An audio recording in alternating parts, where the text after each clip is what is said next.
Método hermenéutico e investigación-acción. Diseños de investigación gerencial 2. Universidad Yacambú. Doctorado en gerencia. Magíster Adriana Rixo, Magíster Geraldine Escalona y Magíster Luis González.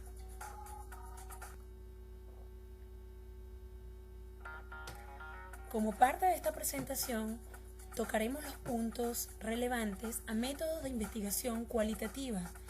Se seleccionaron por el equipo dos métodos, el método hermenéutico y el método investigación-acción, los cuales serán detallados a continuación. Para la construcción del conocimiento, el paradigma cualitativo posee una base humanista que procura explicar los hechos sociales, concibiéndolos con una visión objetiva, viva, dinámica e interrelacionada con el hombre y sus intereses. El hombre es el agente que constituye realidades distintas de un mismo hecho.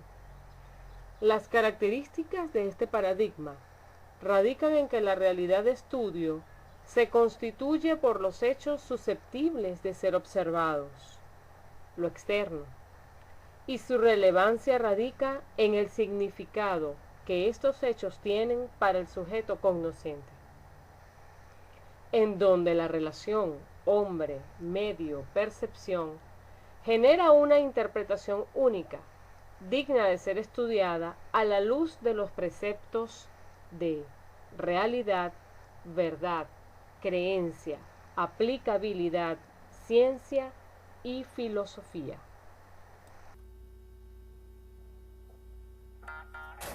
Método hermenéutico. El arte de la interpretación y la explicación filosófica científica. Origen del método hermenéutico. Nacimiento. Antes de profundizar en el método hermenéutico como diseño de investigación cualitativa, es importante hablar sobre su origen. La palabra hermenéutica como tal, etimológicamente hablando, proviene del vocablo griego hermeneuin, que significa interpretar, cuya raíz mitológica a su vez proviene del dios Hermes, a quien se le otorgó la misión de entregar los mensajes, consejos o amonestaciones a los seres humanos, explicando el significado e intención de los mismos. Es a partir del logos o razonamiento de ese mito que se transformó en episteme.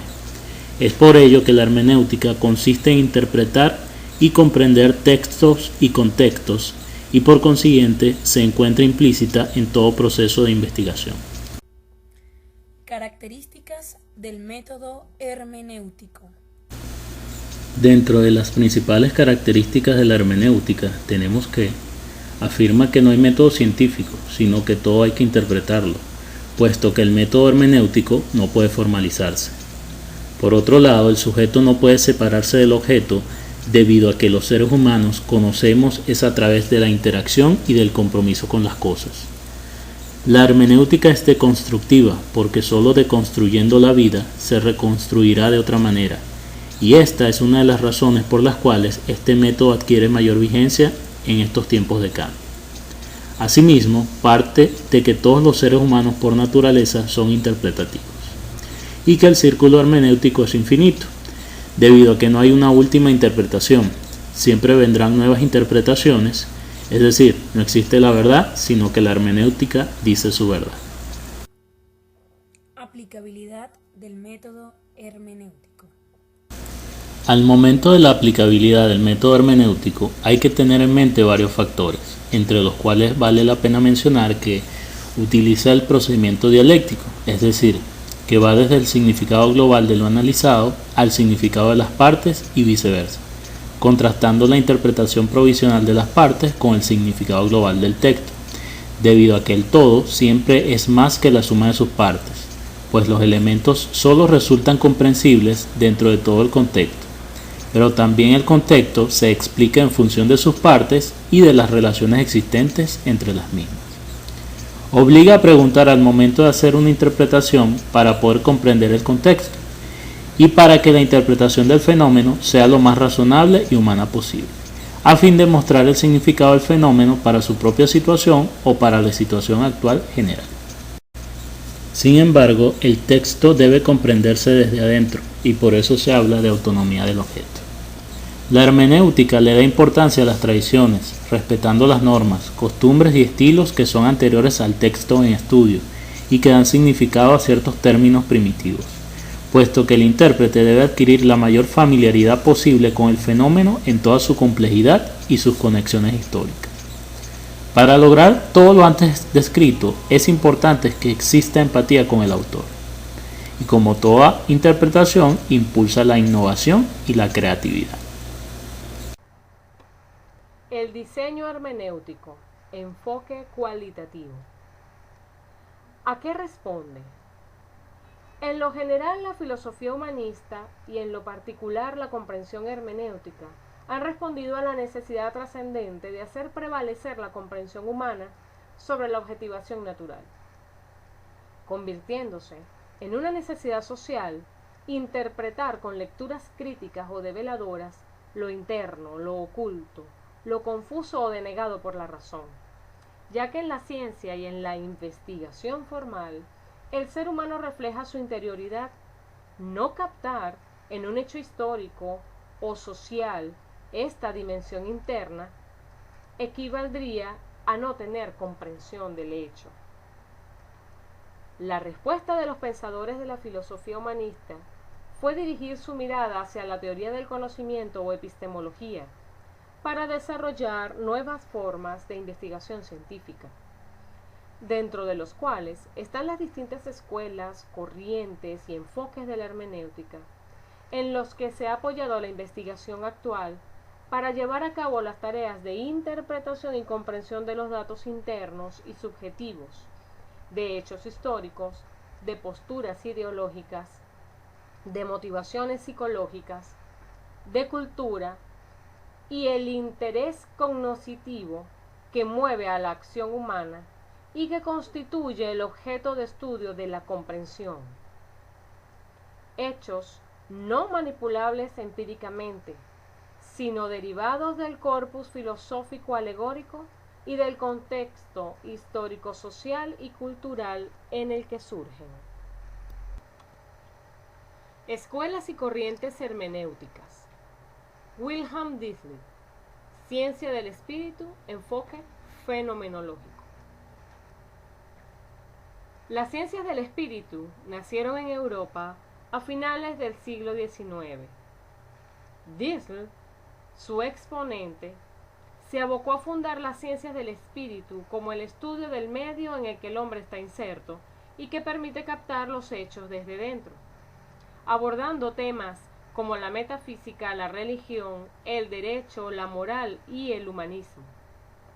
Este estudioso englobó las ciencias en dos grandes grupos: las ciencias naturales, lógica, matemática, física, química, y las ciencias del espíritu, todas las demás abocadas al estudio humano. Se preguntó si éstas debían separarse de los hechos de la vida espiritual, y la psicofísica estaría, por una parte, separada del hombre como tal. Inició la formulación entonces de una teoría que caracterizaba a cada uno de los hechos del conocimiento humano, mediante una visión de totalidad que no se limitara solo a lo espiritual o a lo psicofísico, dando origen a las ciencias humanas y a las ciencias sociales hoy en día conocidas. Continuando con las corrientes hermenéuticas, nos encontramos a Hans Gadamer y su estudio del lenguaje como medio de la experiencia hermenéutica bajo el enfoque lingüístico. Gadamer es uno de los seguidores del enfoque hermenéutico centrado en la lingüística. Los postulados señalan que el ponerse de acuerdo con el otro es lo más importante, y dicho acuerdo se logra mediante el lenguaje. El contexto lingüístico y el habla constituyen hoy en día los factores más importantes de la hermenéutica actual. La verdadera problemática de la comprensión pertenece tradicionalmente al ámbito de la gramática y de la retórica. El lenguaje es el medio en el que se realiza el acuerdo de los interlocutores y el consenso sobre los hechos. Para Gadamer es relevante la comprensión hermenéutica y ésta se concibe solamente a través del lenguaje. Este hecho es relevante al investigador, ya que la sociedad constituye un espacio privilegiado de acción comunicativa. Agrega que ésta tiene 3 momentos, y que son la comprensión, la interpretación y la aplicación. Estos actualmente son parte de los métodos investigativos de las ciencias sociales en los estudios de campo. Estos 3 elementos, junto con la construcción social de los aprendizajes y la acción comunicativa, conforman un movimiento mundial conocido como la sociología comprensiva de Weber, el constructivismo de Vygotsky, la acción comunicativa de Habermas, que son aportaciones que constituyen la plataforma del modelo constructivista comunicativo, mediante el cual se llevan a cabo cotidianamente ejercicios de comprensión hermenéutica en los entornos sociales u organizaciones en donde la acción humana es el factor común. En el marco de la hermenéutica nos encontramos con Ludwig Wittgenstein y la filosofía del lenguaje. Wittgenstein pertenece al llamado movimiento analítico. El movimiento analítico se distingue en 2 fases: el positivismo y la filosofía analítica. En su primer periodo, Wittgenstein mantuvo ideas próximas al neopositivismo, declarando imperfecto el lenguaje ordinario y defendiendo la necesidad de un lenguaje ideal. Luego, en un segundo momento, tuvo nuevas ideas en relación a las investigaciones filosóficas que dieron lugar a la filosofía analítica. En esta época, ya no cuestiona el lenguaje ordinario, ni lo considera uno de los muchos lenguajes que aparecen en la vida humana, como lo son el lenguaje científico, el ético, el estético e incluso el lenguaje metafísico y religioso. Cada forma de vida da lugar a un juego de lenguaje con reglas y objetivos propios e investiga las relaciones entre el lenguaje, el pensamiento y la realidad. En relación al lenguaje, para él consta de proposiciones que son un tipo de figura o modelo de la realidad. De allí que el rasgo principal de las proposiciones y del lenguaje sea el aspecto descriptivo. Su pretensión de dar una descripción verdadera de la realidad. Existe una estrecha relación entre el lenguaje y el pensamiento. Muestra que el lenguaje describe hechos, cosas que suceden. También muestra que el pensamiento no puede ir más allá que el lenguaje. El pensamiento solo puede referirse al mundo de los hechos, porque está dirigido esencialmente al conocimiento de la realidad empírica. Establece una posición firme en cuanto a los aspectos de la realidad, en la que interviene la postura lógica, es decir, la forma en cómo suceden los hechos, y por otro lado la forma de cómo son percibidos estos hechos. Ambas conscientemente provienen de la lógica e intervienen allí las creencias frente a lo que es posible que ocurra. En relación a lo trascendental y lo místico, Wittgenstein afirma que el mundo es la totalidad de los hechos y que sólo de ellos es posible hablar. Indica también que más allá del mundo, en su límite, existen entidades, que son algunos de los objetos tradicionales de la filosofía. Entidades como la estructura lógica del mundo, el yo, el sujeto metafísico, los valores morales y estéticos, y fuera del mundo, lo que llama lo místico, Dios, conjunto de entidades que con condiciones y posibilidades no empíricas permiten que exista el mundo como una totalidad con sentido, llamado entonces trascendental. Y son la lógica, la estructura lógica, porque es el marco en el que está presente el mundo y su límite. En su interior se dan todos los hechos. Dicha estructura no puede describir propiamente, solo puede mostrar, y se muestra en las proposiciones. El yo o sujeto metafísico que no pertenece al mundo no coincide con el yo que se ofrece en la experiencia, o el yo empírico, el yo físico, el yo psicológico, que puede ser estudiado por las ciencias empíricas y que no es distinto a las otras cosas del mundo en un nivel más profundo. Existe entonces otro yo o sujeto. Lo místico se relaciona con la religión y con el sentido último del mundo. El objeto de lo místico es Dios y los valores éticos y estéticos absolutos, pero no es una experiencia de Dios como tal, en la que se nos muestre Dios en su aspecto propio. Es decir, no es ver a Dios. No es una experiencia que se pueda transmitir adecuadamente con palabras, que pueda explicarse. No es una experiencia cognoscitiva, es un sentimiento. El objetivo del sentimiento místico no se ofrece en el mundo, no es un hecho, y solo de los hechos cabe el conocimiento. Sin embargo, hay otras formas de relacionarse con lo que hay, con lo que existe, que es distinto a la relación cognoscitiva, y está del lado de los sentimientos. Esta experiencia es inefable, va más allá de los límites del lenguaje. Aunque lo místico no se pueda demostrar ni describir con el lenguaje, este existe y se muestra por sí mismo. Para cerrar con las escuelas, corrientes y exponentes de la hermenéutica, procederemos a hablar de Alfred Schultz y la teoría de las ciencias sociales. Schultz concibió la estructura significante del mundo social. Ofreció una fundación fenomenológica de la sociología, donde los sujetos de la acción social no son considerados a través de un ilusorio metodologismo o como simples sujetos. Valoró las ideas centrales de Weber, de la comprensión interpretativa,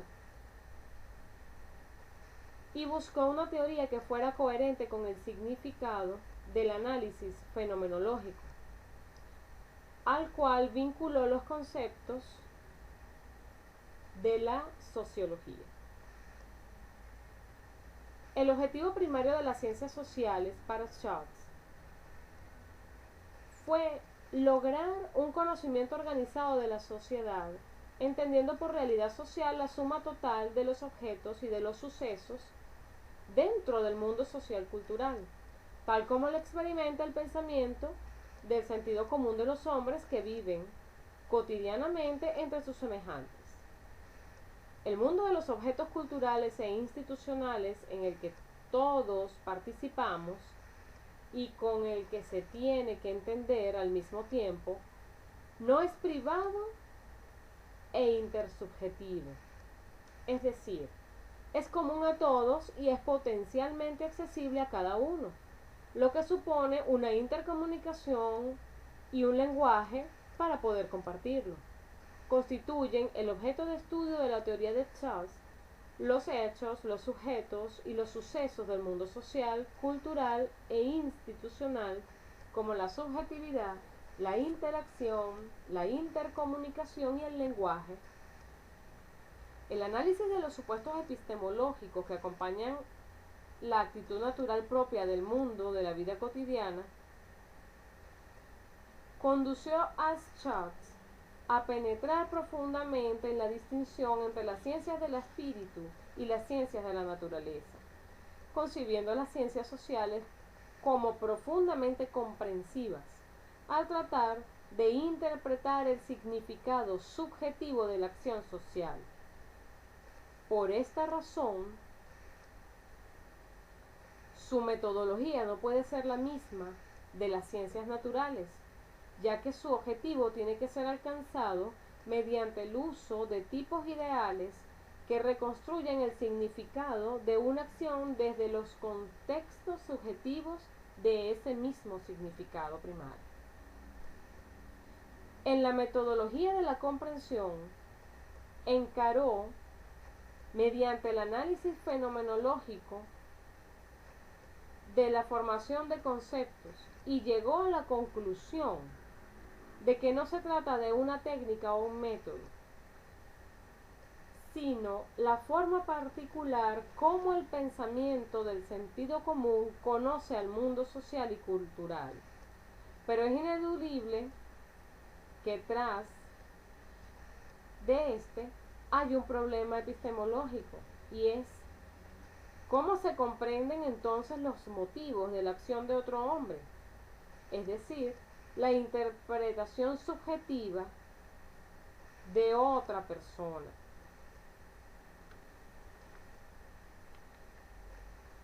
Esta forma particular de intervención de las ciencias sociales es donde el análisis fenomenológico es el más apto para responder a una cuestión radical y fundamental de cómo es posible alcanzar el conocimiento científico. La escuela de Schacht procedió de la siguiente manera. El fin primero que persigue es la formación de conceptos y lograr un conocimiento organizado de la realidad mediante los procesos del sentido común, la lógica y la metodología. La intersubjetividad, la interacción, la intercomunicación y el lenguaje son los objetos del conocimiento que permiten dar cuenta de la formación de conceptos sin que esto presuponga que son fijos o prefigurados. La realidad social contiene creencias y convicciones que son reales, porque así lo definen sus participantes, y esto escapa de la observación sensorial. La conducta humana manifiesta y adopta como modelo un sector particular y relativa pequeño del mundo social, situaciones en las que el individuo se presenta a la observación en una relación de cara a cara. El pensamiento del sentido común obtiene diversas dimensiones en el mundo social en el que se expresa. Este conocimiento es fragmentado con frecuencia y es contradictorio, y puede presentar distintos grados de claridad y de nitidez. La comprensión interpretativa es un término subjetivo, porque se propone descubrir el sentido de la acción del actor, en contraste con el sentido que tiene para el observador. Este puede adoptar la siguiente forma: como forma experiencial de conocimiento de los asuntos humanos, o como un problema epistemológico, o como forma específica de intervención de las ciencias sociales. En concordancia con las corrientes hermenéuticas, encontramos la sociología comprensiva de Max Weber. Weber detectó la ambigüedad en los juicios de valor en el ámbito de las ciencias sociales, captando de este modo el carácter comprensivo de las acciones históricas y culturales del ser humano. Sostuvo que si no se comprendía el significado de un objeto, entonces no se entendía en lo absoluto. De allí que introdujera la necesidad de un método comprensivo en las ciencias sociales, dando origen a la sociología comprensiva. El objeto de estudio de la sociología comprensiva de Weber es la acción social, pero no toda clase de acción social. La sociología comprensiva a la que se refiere es aquella que se realiza en acciones siguiendo un fin y que se integre con los siguientes elementos: constitución de una disciplina social que tenga un significado, que clarifique su acción social, que tenga sentido y que ofrezca evidencia de sus acciones, y siga los pasos del método científico. Su concepción sociológica se insertó en los postulados del humanismo, es decir, este se opuso al racionalismo dominante en su época. Weber concibió la sociología como una ciencia que pretende entender e interpretar la acción social, y por acción social designó a la conducta humana donde el sujeto o sujetos se enlazan por un sentido subjetivo y comparten un sentido. Consideró una acción social comprensible, ya sea porque existe de hecho o porque es un caso históricamente dado, porque es una acción promedio de un número determinado de acciones o porque es una acción constituida bajo un tipo ideal, donde la evidencia es la posibilidad de revivir plenamente la conexión de los sentidos o de los sentimientos vívidos, persiguiendo unos fines, es decir, cuando son conocidos los valores y el carácter último que orienta a la acción social. Todo este esquema le llevó a construir tipos puros o ideales de acción, que son estructuras que se muestran en sí con una unidad más consecuente de una adecuación del sentido lo más plenamente posible, siendo por eso mismo tan poco frecuentes quizás en la realidad encontrarlos en la forma pura, absolutamente ideal. Las estructuras de la sociología comprensiva propuestas por Weber, que permiten identificar y comprometer una acción social con sentido, se apegan a los siguientes procedimientos. Por una parte, la acción social es la que presenta un sentido objetivamente justo o de un sentido verdadero metafísicamente fundado. Los límites de una acción social con sentido y un modo de conducta reactivo es que no está unida a un sentido subjetivamente mencionado. Todas las interpretaciones, como toda ciencia, tienden a la evidencia de la comprensión, pudiendo ser esta racional o endopática, es decir, afectiva. De este modo, Weber procuró en la corriente hermenéutica a la sociología como parte de la ciencia que hoy en día conocemos.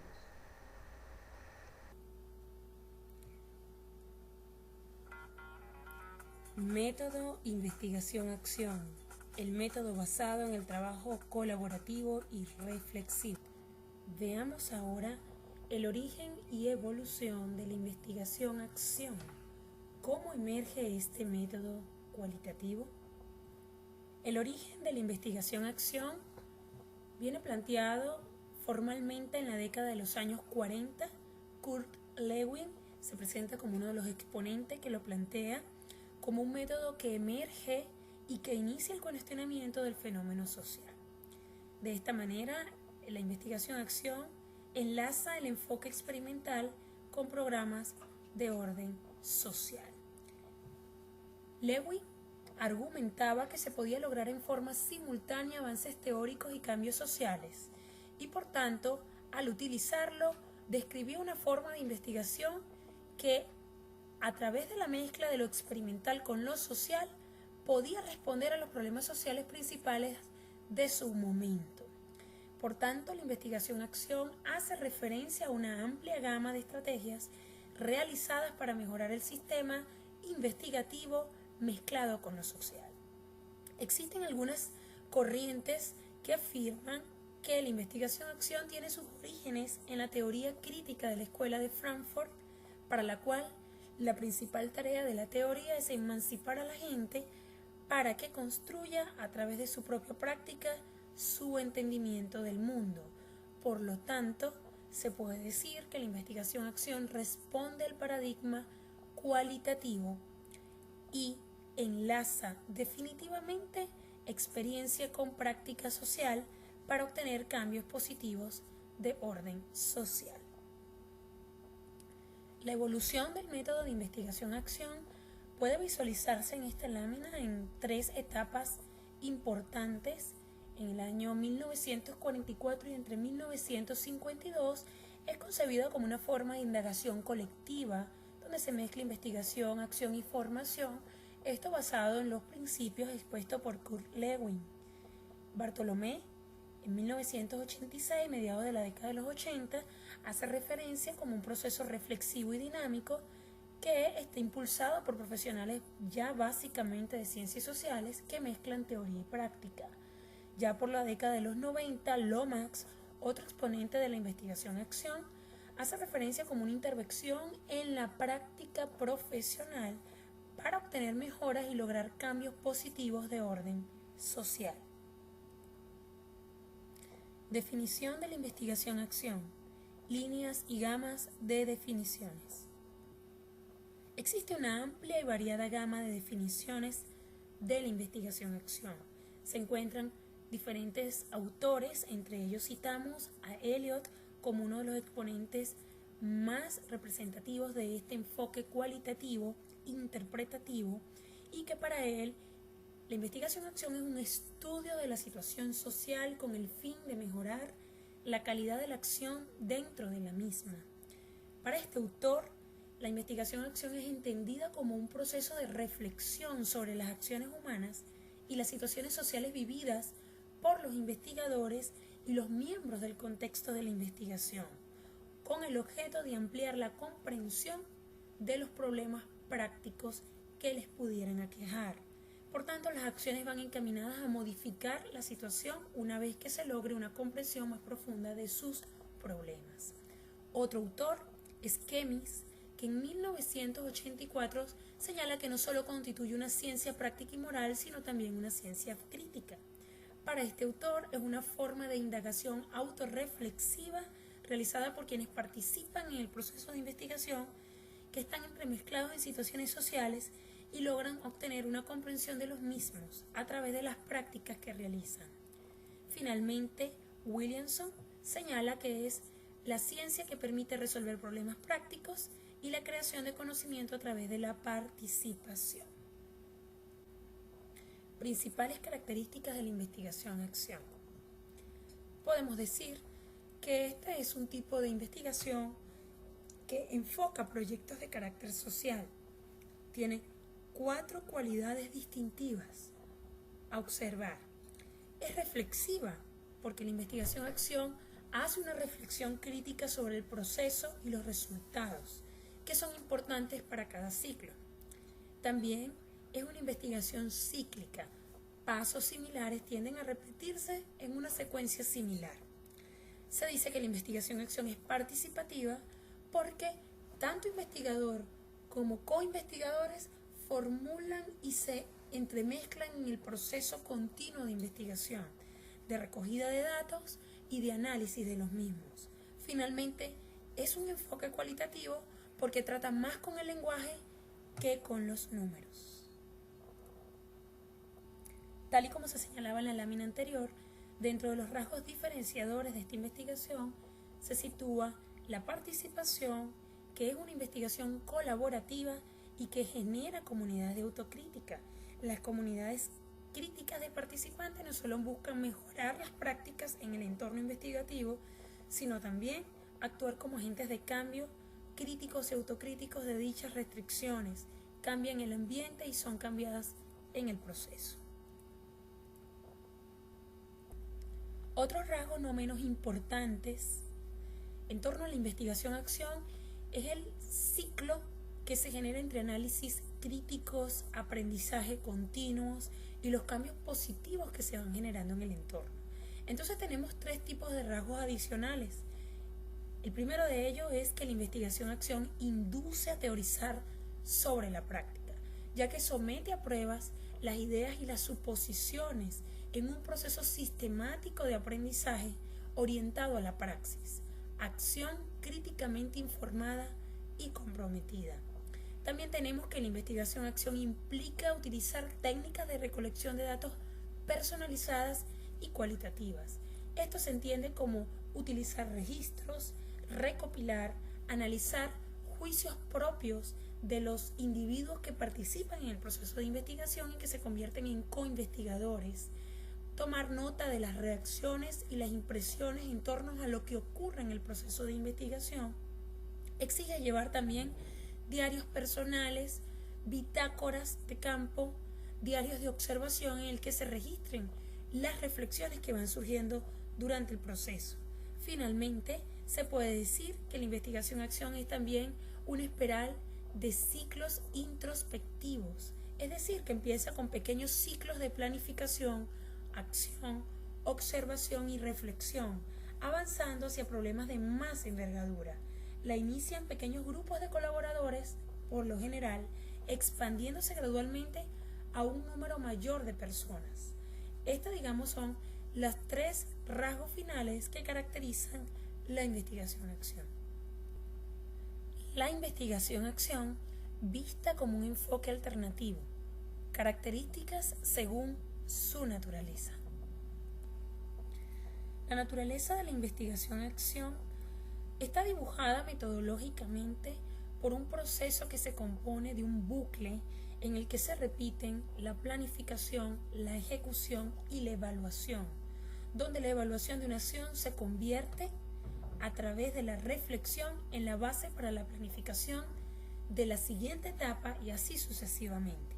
Sin embargo, pudiésemos decir acá que la naturaleza de la investigación-acción persigue reconstruir las prácticas y los discursos sociales en un entorno cíclico que parte de un enfoque simétrico, como observamos en la lámina, enfoque simétrico porque recoge varios ciclos que se van confluyendo en una serie de pasos, ya lo hemos dicho, planificación, acción y evaluación, que parten de una idea general sobre un tema de interés, que se elabora un plan para poder observar las múltiples posibilidades y elementos que subyacen en el problema encontrado.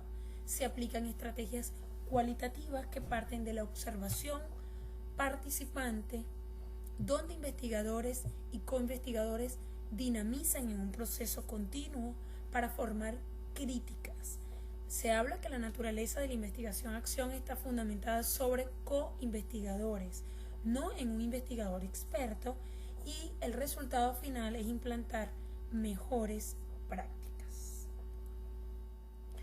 Veamos ahora los modelos de investigación-acción. Tenemos el modelo de investigación técnica, el modelo de investigación-acción práctica y el modelo de investigación-acción crítica emancipadora.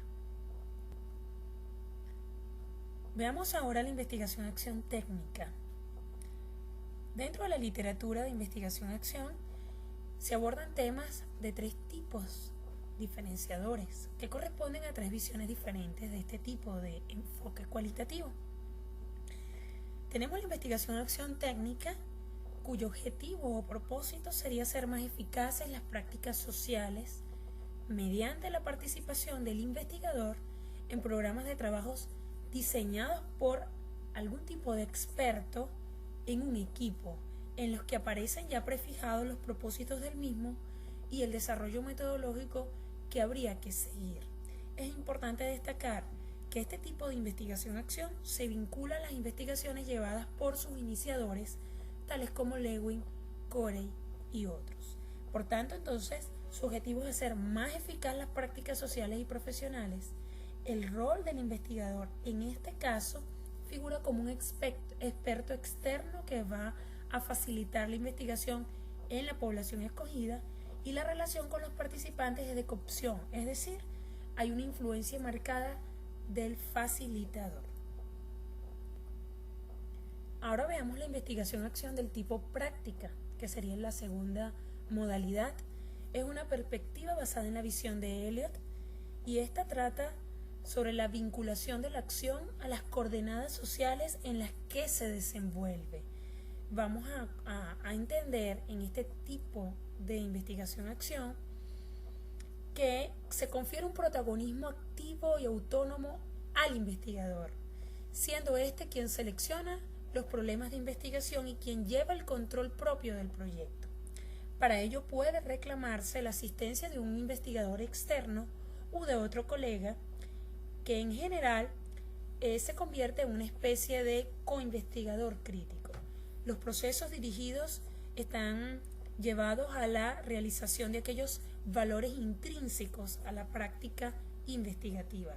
En esta perspectiva, el trabajo de Elliot señala que la investigación-acción práctica implica la transformación de la conciencia de los participantes, así como un cambio en las prácticas sociales. Por eso observamos en la lámina que el objetivo es la transformación de la conciencia centrada en la praxis. Acá el rol del investigador es participación y reflexión profunda, y la relación entre los participantes es la cooperación de los mismos. Acá se puede decir que la investigación-acción se convierte en un proceso permanente de consultoría, donde el diálogo apoya la cooperación de los participantes y la participación es activa sobre las prácticas sociales. Se centra en la praxis. Veamos ahora la investigación-acción del tipo emancipadora. Como vemos acá en la lámina, este tipo de investigación incorpora las ideas de la teoría crítica. Se centra en la praxis igual que en la anterior, pero intenta profundizar en la emancipación del investigador, que a la vez trata de vincular su acción a las coordenadas sociales y contextuales en las que se desenvuelven, así como ampliar el cambio en otros ámbitos sociales. Por tanto, se esfuerza por cambiar las formas de trabajar, constituidas en el discurso, la organización y las relaciones de poder. Este modelo de investigación es el que defienden Carr y Keynes, proceso crítico de intervención que conlleva una reflexión y transformación de la organización, y la relación es eminentemente de colaboración. Fases y etapas de la investigación-acción. Recogida de datos. Fases de la investigación-acción. Tal como podemos ver en la lámina, existe una secuencia de etapas que se siguen en todo proceso investigativo. La investigación-acción no escapa de ello, independientemente de las modalidades que se decidan aplicar. La primera fase es el diagnóstico. El diagnóstico parte de la determinación de una situación de insatisfacción con el estado actual de una situación dada, que va a conllevar a plantear una planificación de acciones, de intervenciones que permitan hacer observaciones y que conlleven a la reflexión y evaluación de un sistema. En este caso pudiéramos decir que la investigación-acción no solo constituye un conjunto de criterios y principios teóricos sobre la práctica investigativa, sino también un marco metodológico que sugiere la realización de una serie de acciones que se deben desarrollar por profesionales de ciencias sociales para lograr el fin último de esta modalidad. Se puede decir entonces que en esta espiral de ciclos el procedimiento básico es mejorar la práctica. El fin último es mejorar a través de la acción reflexiva. Pero esta acción reflexiva va a partir de la formulación de un problema que pueda ser resuelto con la acción. En esa formulación del problema se plantean algunas hipótesis que pudieran servir como posible resolución del problema, y la modalidad conlleva a ejecutar acciones para comparar la acción. No obstante, la recolección de datos juega un papel fundamental dentro de las fases de la investigación-acción, dado que este proceso se sigue a través de un proceso de campo, de trabajo de campo, en el donde las técnicas y los instrumentos de recolección de datos juegan un papel importante. La observación es la técnica primaria de la investigación-acción. Se observa la acción para recoger evidencias que permitan evaluarla. La observación, por tanto, debe ser planeada, y en donde entran en juego algunos instrumentos como los diarios que permiten registrar los propósitos. El proceso de la acción y sus efectos deben observarse y controlarse individual o colectivamente. Es por ello que los diarios de campo, los diarios de observación, los videos de observaciones y las conversaciones constituyen las técnicas primarias de recolección de datos que llevan finalmente hacer las reflexiones introspectivas sobre la acción registrada. Durante la observación se discute con los miembros del grupo para poder lograr una reflexión grupal que conduzca a la reconstrucción del significado de la situación social detectada inicialmente y que provee la base para una nueva planificación y continuar así otro ciclo. De esta manera, se puede afirmar que la investigación-acción es cíclica, como ya se ha venido diciendo a lo largo de esta presentación, y que precisa un proceso organizado de aprendizaje colectivo, permanente, crítico y construido en una espiral permanente. Modelo inicial y modelo actual de la investigación-acción. El modelo inicial de la investigación-acción fue introducido por Kurt Lewin a mediados de los años 40, el cual estaba dividido en 3 fases, que incluía la planificación, que nace de una idea inicial que impulsa la búsqueda de información para su elaboración, la implementación o puesta en marcha del plan como tal y la evaluación del resultado de la acción, a partir de la cual se repetía el ciclo hasta alcanzar el resultado deseado. No obstante, el modelo actual habla de 4 fases. La primera, denominada como la observación, es la que permite hacer un diagnóstico y reconocimiento de la situación actual. En otras palabras, es la que te da una idea inicial de lo que sucede, mediante la recolección de datos sobre el problema y o necesidades que se tienen. Y es a partir de esto que se generan las hipótesis. En la segunda, o planificación, se desarrolla un plan de acción partiendo de los datos que se tienen para mejorar aquello que está ocurriendo. Dicho plan incluye los objetivos, estrategias, acciones, recursos y programación de los tiempos a emplear. Seguidamente, la tercera fase, llamada acción, es donde se pone el plan en práctica y se evalúan sus resultados y efectos, para finalmente entrar en la fase de reflexión en torno a lo visto, lo que permite generar nuevas hipótesis y sirven de base para una nueva planificación.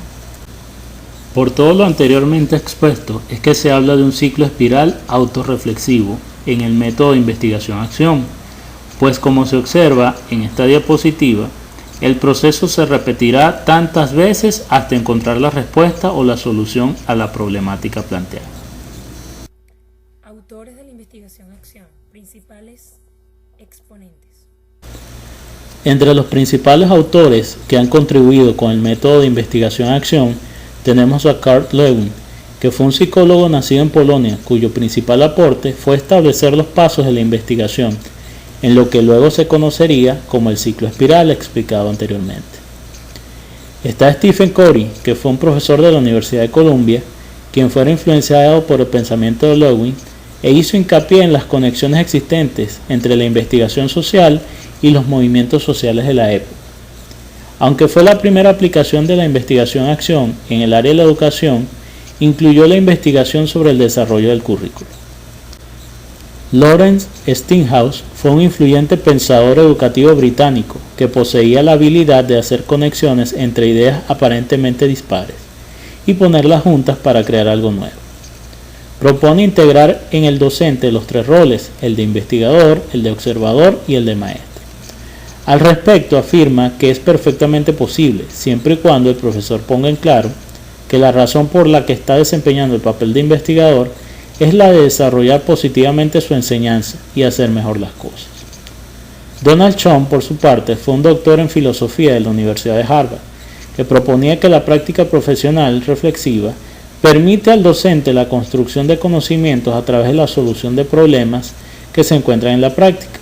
Esto conlleva la construcción de un tipo de conocimiento desde las acciones para tomar las decisiones mediante la utilización de estrategias y metodologías para innovar. En cuanto a la aplicabilidad del método, lo que se busca con la investigación-acción es romper paradigmas, mediante la creación de nuevas formas de desarrollo profesional y de investigación, construyendo nuevo conocimiento con el maestro como centro. Es un medio para remediar problemas diagnosticados en situaciones específicas o para mejorar en algún sentido una serie de circunstancias. Es un medio de preparación en formación permanente y también es un modo de inyectar enfoques nuevos e innovadores en la enseñanza y en el aprendizaje. También es un medio para mejorar la comunicación y la relación entre prácticos e investigadores. Asimismo, posibilita la resolución de problemas en el aula.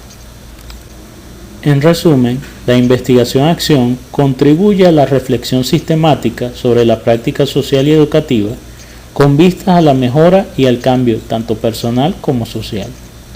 Unifica procesos considerados a menudo como independientes, por ejemplo, la enseñanza, el desarrollo del currículum, la evaluación, la investigación educativa y el desarrollo profesional. Así pues, este tipo de investigación juega un papel esencial en todas aquellas áreas o ámbitos educativos que se desee mejorar, transformar e innovar. De esta manera hemos culminado la presentación referida a los métodos cualitativos, hermenéutica e investigación-acción en el marco de la Cátedra Diseños de Investigación 2 del Doctorado en Gerencia a Distancia, Universidad Yacambú.